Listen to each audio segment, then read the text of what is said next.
I'm sitting in a room that's mine but feels borrowed, 43 years old, divorced twice, living in a house with too many windows and not enough voices. I have become someone who measures time in silences. The quiet after the coffee maker stops. The stillness when the front door closes behind no one. I used to think this was peace. I'm starting to understand it might be punishment. I almost deleted this before I started, afraid of how desperate it might sound. Afraid you'd hear the tremor underneath the words, and know exactly how long I've been lying to myself about being fine alone.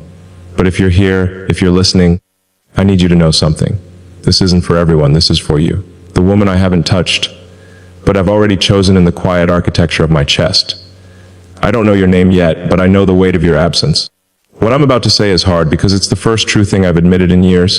The pillow on the right side of my bed hasn't been touched in so long. It still holds its shape from the store. Perfect. Untouched.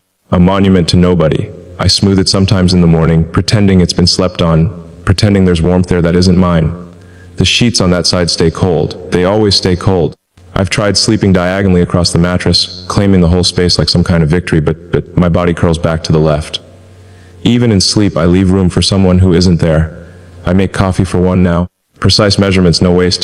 The cup sits alone on the counter, steam rising into empty air. I used to make 2 cups, one for me, one for whoever. It felt hopeful then. Now it just feels like evidence. Evidence that I'm the kind of man who thought he could live without tenderness and call it strength. But here's what the loneliness revealed. I didn't know I needed softness until I built a life made entirely of edges. Sharp corners, hard surfaces, conversations that end before they begin. I convinced myself that independence was the same as invulnerability. That needing no one meant I was whole. I was wrong. I wasn't whole. I was just alone, pretending the ache was discipline. I watched the shadows move across my living room in the evenings. They lengthen and fade, and I'm the only witness. There's something unbearable about beauty with no one to share it with. The sunset through my kitchen window is the same color as longing orange bleeding into purple, light retreating into absence. I used to take photos of it. Now I just let it pass. Here's what I'm learning. Desire isn't weakness. It's the thing that makes us human. The thing that says, I want to be known. I want to be chosen. I want to stop pretending I'm enough by myself.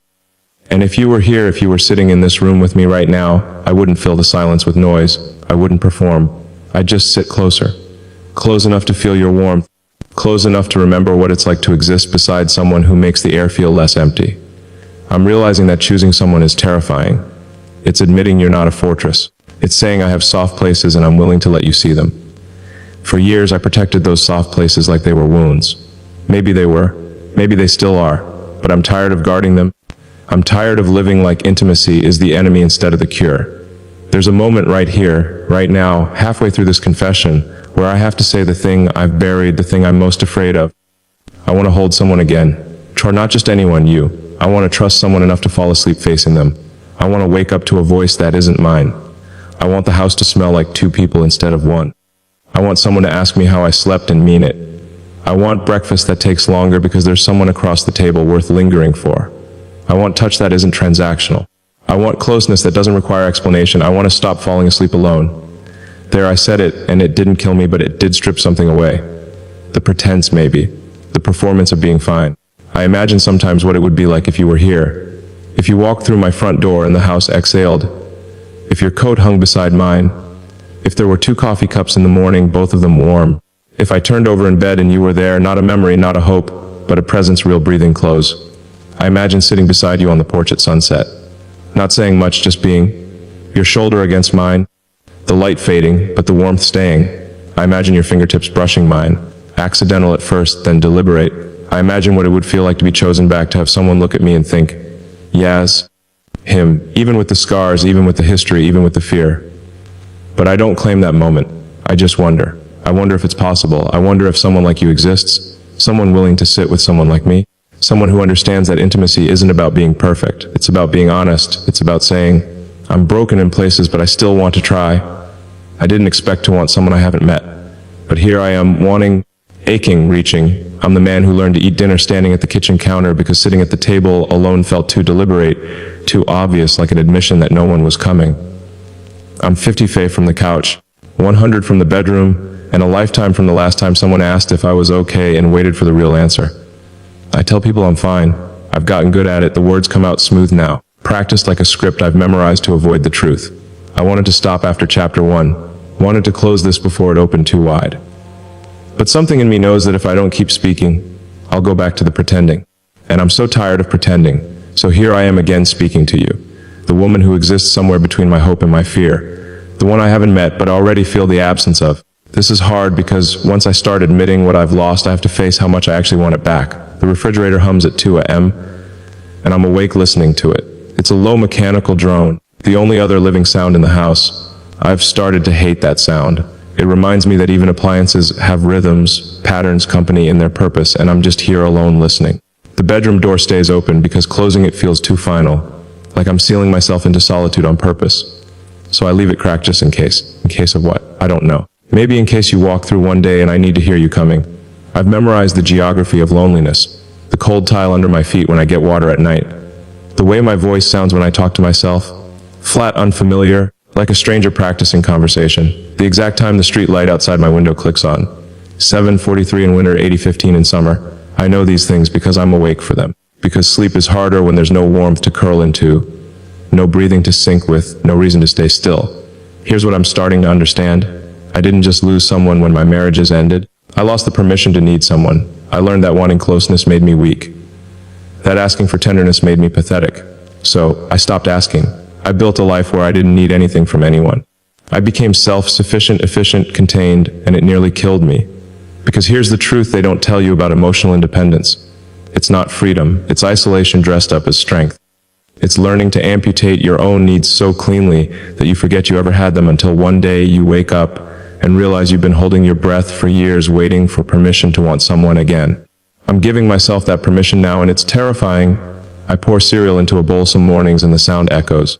That small stupid sound, cereal hitting ceramic, and it bounces off the walls like it's looking for someone to absorb it. Everything echoes here. My footsteps, the water running, the microwave beeping. The house wasn't built for one person. It was built for collision, for overlap, for the beautiful chaos of two lives braiding together. Instead, it's a museum of my own routines. Predictable, sterile, safe. But safety is just another word for loneliness when you're alone. If you were here, I think the echoes would stop. I think the sounds would land on you instead of bouncing back at me. Your laughter would fill the corners I've learned to ignore. Your presence would make the space feel inhabited instead of occupied. I wouldn't have to talk to myself just to hear a voice. I could talk to you, and you'd answer, and the conversation wouldn't end in silence. I'm learning that connection isn't optional. It's not a luxury. It's not the thing you add after you fixed yourself. It's the thing that reminds you you're human, that you're not meant to be a closed system. That vulnerability isn't the weakness. It's the doorway. There's a park near my house. I walk through it sometimes in the evenings. I see couples on benches, not doing anything special, just sitting, just being. And I feel this sharp, sudden ache in my chest that I can't name. It's not jealousy exactly. It's recognition. It's seeing something I used to have and realizing I didn't know its value until it was gone. They're just sitting there, shoulders touching, maybe talking, maybe not. And I think that's it. That's the thing I'm missing. Proximity, presence, the unremarkable miracle of not being alone. I watch them, I think about you, about what it would be like to sit beside you on one of those benches. To not perform, to not have an agenda, just to exist in the same space and let that be enough. I imagine the weight of your arm against mine, the way you'd pull your jacket tighter when the wind picks up, the way I'd notice and move closer without saying anything. Not because it's romantic, because it's human. Because closeness is the most natural thing in the world when you're with someone who makes you feel less like a stranger to yourself. But I stop myself before the image goes too far. Because hope is dangerous. Hope makes you want things, and wanting things means risking disappointment, risking rejection, risking the possibility that you'll say no, or worse, that you won't say anything at all. I'm afraid of that silence. The silence that comes after confession, after you've stripped yourself down to the raw, undefended parts, and you're waiting to see if the other person will stay or leave. I've lived through that silence before. It's the worst kind. The kind that confirms every fear you had about being too much or not enough. But here I am anyway, confessing, because maybe the silence after honesty is better than the silence of never saying anything at all. Halfway through this chapter, I have to admit something I've been avoiding. Something that sits in my chest like a stone. I want to be touched again. Not sexually though, that too eventually, but just touched. A hand on my shoulder, fingers through my hair. Someone reaching for me without hesitation, without apology, because my body is a place they want to be near. I want to hold hands across a table. I want to rest my head on someone's lap and feel their fingers trace absent patterns on my temple. I want to wake up tangled in someone, warm and disoriented, and not want to move because leaving that warmth feels like leaving home. I want someone to choose my body as a place worth returning to. I live so long without that kind of touch that I've started to forget what it feels like. The muscle memory is fading. I reach out sometimes in my sleep searching and I wake up clutching a pillow. It's humiliating. It's human. It's the thing I've been too proud to admit. And he touched the way I need air. And I've been suffocating. Tord, if you were here, you walked into this room right now, I think I just reached for your hand. Not to prove anything, not to claim anything, just to feel the warmth of another person. To remember that I'm not a ghost, that I exist in a body that can be held, chosen, wanted. I imagine what your hand would feel like in mine. Smaller, maybe warmer, soft in places, strong in others. I imagine the way your pulse would beat against my palm, steady, alive, a rhythm that says, I'm here, you're not alone. I don't claim that touch, I only wonder. I wonder if it's still possible for someone like me, someone with a history, with scars, with a heart that's been broken enough times to know better, but still wants anyway. Maybe wanting is the bravest thing I've ever done. The evening settles around me now, dim and quiet. I imagine you're somewhere in the world, living your own life, carrying your own weight. Maybe you're lonely too. Maybe you've built the same walls I have. Maybe you're wondering if it's safe to want someone again. I hope you know it is. I hope you know that the risk of connection is worth it. That the alternative, this careful, controlled solitude, is just a slower kind of death. And if you were here, we wouldn't have to be brave alone. Maybe the space beside me was always meant for you. I'm standing at the kitchen window watching the sun come up over houses where families are waking together. 43 and still learning that solitude has a taste metallic like fear mixed with resignation. I live in a neighborhood full of lives that intersect, overlap, collide, and I move through it like a shadow. Present but separate, visible but unseen. I become the man people wave to but don't invite in. The one they assume is fine because he never asks for help. I've rewritten this opening 4 times, deleted it, started over. Because admitting I'm not fine feels like confessing to a crime I didn't know I was committing. The crime of needing someone, the crime of being human. But you're here again, or I hope you are. The woman I'm speaking to across whatever distance separates us. The one whose face I don't know, but whose absence I feel like a phantom limb. What I'm about to tell you is harder than yesterday because yesterday was about recognizing the loneliness. Today is about admitting what it's done to me. This is hard because I'm afraid if I tell you the truth, you'll see how damaged I've become. The alarm clock goes off at 60:30 and I'm already awake. I've been awake since 4, lying in the dark, listening to my own heartbeat. It's the only rhythm in the house. Steady, solitary, a metronome marking time that no one else is keeping track of. I reach over sometimes, still in that half-awake state, expecting warmth, expecting someone. My hand finds cold sheets instead. Empty space. And the disappointment lands fresh every morning, like I'm surprised all over again that I'm alone. I've started leaving the television on at night just for the voices, just so the house doesn't feel so aggressively empty. Strangers talking about nothing, filling the air with sound that isn't mine. It's pathetic, I know it's pathetic, but it's the closest I can get to feeling like I'm not the last person on earth. The coffee ritual has become mechanical. Measure the grounds, pour the water, wait. The pot gurgles and hisses, and I stand there watching it like it might do something different today, like it might produce 2 cups instead of 1. Like the universe might take pity on me and conjure someone to share it with. But it's just coffee, just me, just another morning that looks exactly like yesterday. Here's what the loneliness is revealing. I've forgotten how to be soft. I've spent so long protecting myself that I've calcified, hardened. I can't remember the last time I cried. Can't remember the last time I laughed without performing it. Can't remember the last time I felt something that wasn't either numbness or ache. I've become a man who experiences life from behind glass, watching, observing, never quite touching. And I'm starting to understand that this is what happens when you live without intimacy for too long. You don't just lose the other person, you lose yourself. The parts of you that only exist in relation to someone else, the tenderness, the playfulness, the vulnerability, they atrophy, they disappear until you're just a function. A series of tasks performed in sequence. Wake, work, eat, sleep, repeat. But I don't want to be a function anymore. I walk through the house and every room tells the same story. The living room with 1 reading lamp, 1 chair, 1 throw blanket. The bathroom with 1 toothbrush, 1 towel, 1 razor. The bedroom with 1 side of the bed. Slept in, 1 pillow with the indent of my head, 1 nightstand with 1 glass of water. Everything singular, everything isolated, everything screaming the same truth.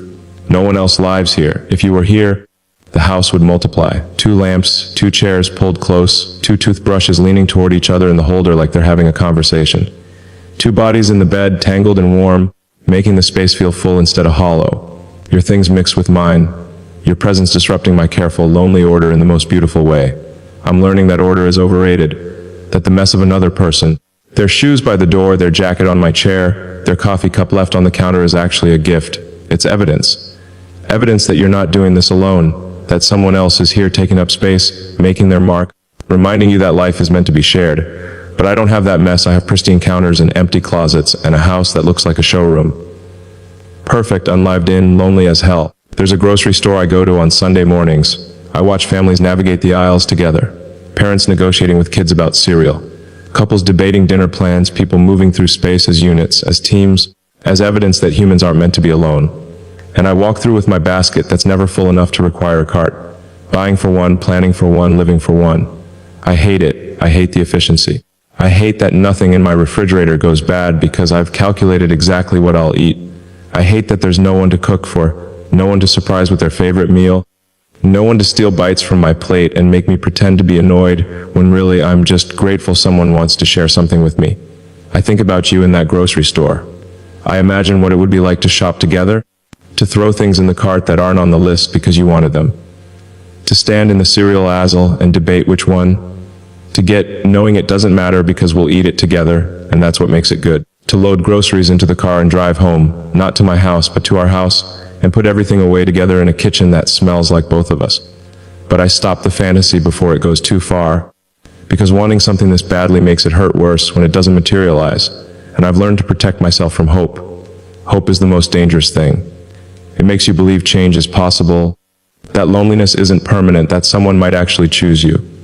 Halfway through this confession, I need to tell you something I've been circling around. Something that sits in my throat like glass. I want to stop being careful. I want to stop measuring everything. Stop controlling everything. Stop protecting everything. I want to be reckless with my heart again. I want to give it to someone and not calculate the risk. I want to fall asleep beside someone without wondering if they'll still be there in the morning. I want to trust someone enough to let them see me at my worst, unshowered, grumpy, broken, and believe they'll stay anyway. I couldn't sleep last night. I'm not kidding. I was lying in bed staring at the ceiling and I couldn't stop thinking about you. Yeah, you, the person listening to this right now. And I realized I have to tell you something. Something urgent, something I want permission to need you. Not in a desperate way, not in a pathetic way, but in the way that says, I'm complete on my own, but I'm better with you. I don't need you to survive.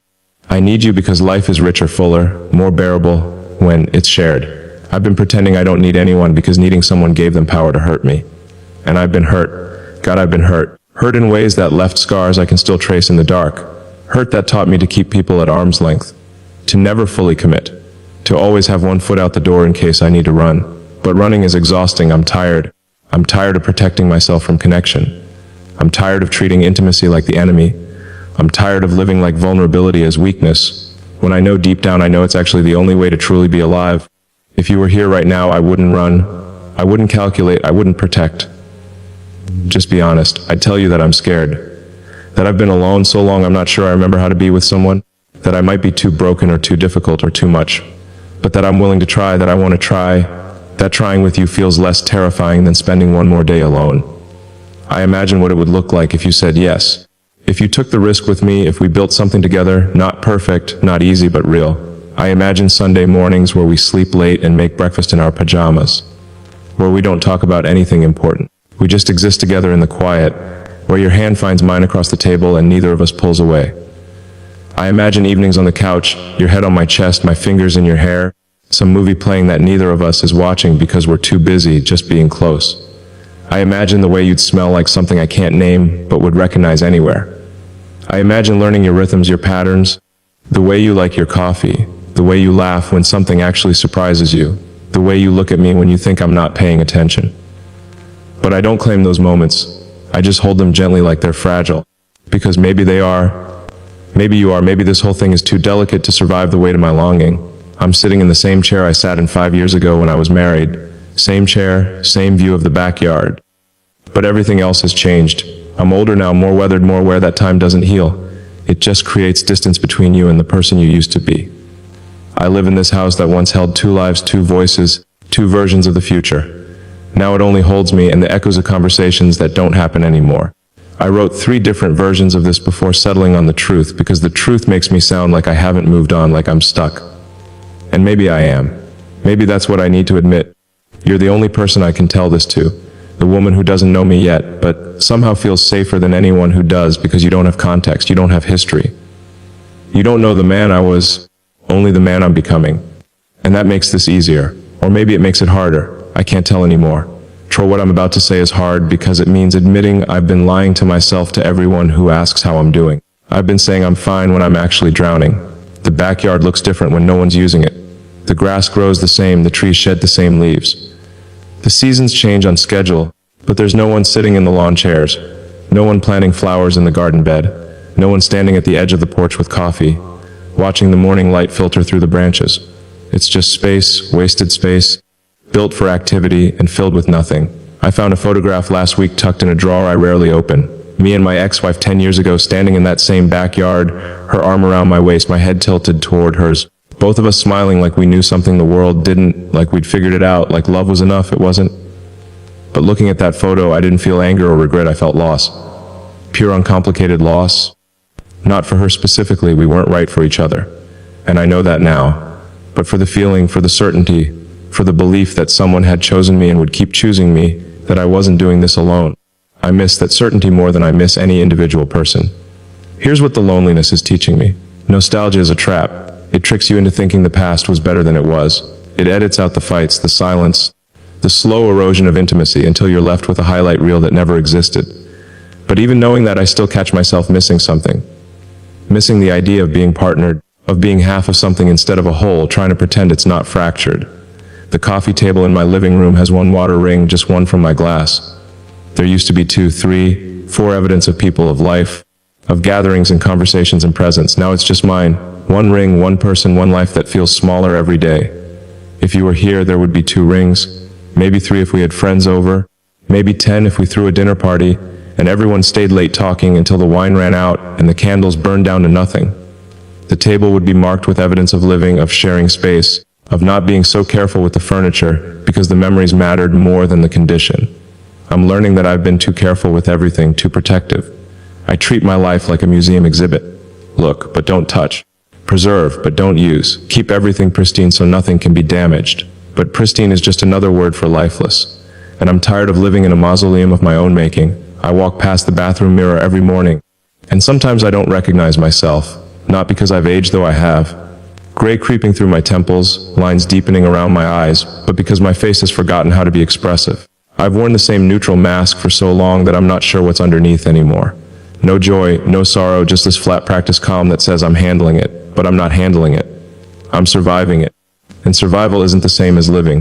There's a restaurant I used to go to with my ex. Nothing fancy, just a small Italian place with good pasta and terrible lighting. I drove past it yesterday and felt my chest tighten. Not because I wanted to go back there with her, but because I wanted to go there with someone, with you. I wanted to walk in and have the hostess seat us at a table for 2. I wanted to share a bottle of wine and debate which appetizer to order. I wanted to reach across the table and steal a bite from your plate and watch you pretend to be annoyed. I wanted the ordinary magic of dinner with someone who makes ordinary feel extraordinary. But I kept driving because going there alone felt like admitting defeat. Like confirming that I'm the kind of man who eats dinner standing at his kitchen counter, because sitting at a table for one is too depressing. If you were here, we'd go to that restaurant. We'd sit in the corner booth with a flickering candle. We'd talk about nothing important and everything important.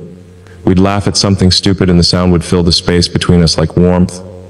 And driving home, you'd fall asleep in the passenger seat, your head against the window, and I'd drive slower than necessary because I wouldn't want the night to end. I'm learning that intimacy isn't about grand gestures. It's about the small, unremarkable moments that become remarkable because they're shared. It's about someone falling asleep in your car, someone stealing your fries, someone knowing how you take your coffee without asking. It's about being known and choosing to stay. Anyway, halfway through this chapter, I need to tell you something that scares me more than anything else I've admitted. I want to build a life with someone. Not just date, not just coexist, but build. Create something together from the ground up. Buy a house and argue about paint colors. Adopt a dog and debate what to name it. Plant a garden and watch it grow season after season. Have Sunday routines and inside jokes and a shared history that becomes the foundation of everything. I want to wake up in 20 years and look at someone and think that, we built this together. I've spent so long protecting myself from that kind of commitment because I've seen how it ends, how it crumbles, how 2 people who swore forever can become strangers, who avoid eye contact in the produce aisle. I've lived through the ending enough times to know the beginning is a lie. But maybe it's not. Maybe some beginnings actually lead somewhere. Maybe some people actually keep their promises. Maybe I'm capable of being one of those people if I meet someone worth keeping promises to. Maybe that someone is you. I imagine what our life would look like. Not the fantasy version where everything is perfect. The real version where we fight about whose turn it is to do the dishes. Where we go to bed angry sometimes and wake up sheepish. Where we hurt each other accidentally and have to learn how to apologize and mean it. Where intimacy isn't easy but it's worth it. Where we choose each other not because it's simple, but because it matters. I choose spin for gold with you. Gray hair and reading glasses and bodies that don't work as well as they used to.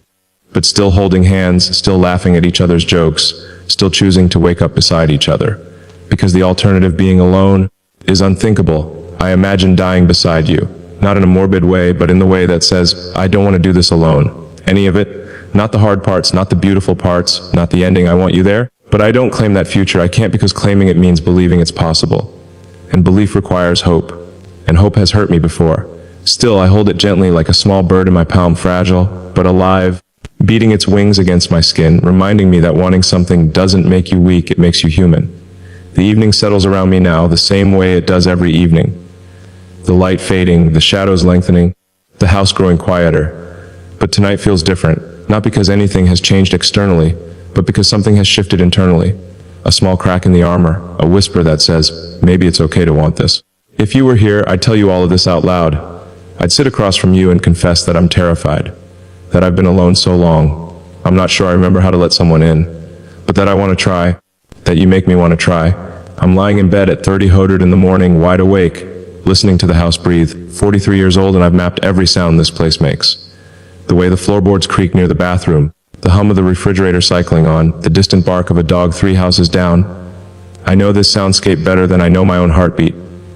I'm a man who has learned to find companionship in the architecture of loneliness. The walls witness me. The ceiling absorbs my exhales. The empty pillow beside me knows more about my nights than any person has in years. I almost stopped writing after chapter 4. Almost convinced myself that this confession has gone far enough, that you've heard enough, that I've exposed enough. But something pulls me back. Maybe it's you. Maybe it's the hope that somewhere you're listening, that these words are landing on someone who understands what it means to ache for connection while being terrified of it.